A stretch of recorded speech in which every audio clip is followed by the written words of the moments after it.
विश्वकप जितिबा परे काहेकि पिचर माटी चाटिथिले रोहित शर्मा आसंतु जानिबा यार सर्विसेस खबर विषय रे। रोहित शर्मा अधिनायकत्व रे भारतीय दल एथर टी20 विश्वकप टाइटल जीतिछि।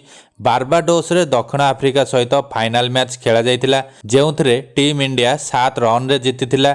भारत को चैंपियन करिबा परे अधिनायक रोहित शर्मा बारबाडोस पिचर माटी चाटिथिबार नजर आसीथिले, जार वीडियो सोशल मीडिया रे खूब भाइराल होइतिला।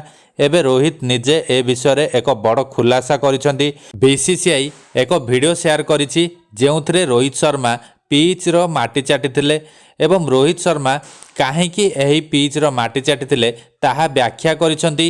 रोहित शर्मा कहिसेंती एथिरे लुचाइबाकू किछि नाही, सबकिछि समस्तक आगरे अछि। मु केवल मुहूर्त को अनुभव करुथिली। मु जेतेबेले पिच को गली देखिली एही पिच आमको ट्रॉफी जिताइछि।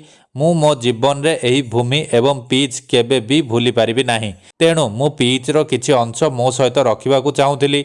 आईसीसी ट्रॉफी पई टीम इंडिया को 17 वर्ष अपेक्षा करने पड़ता।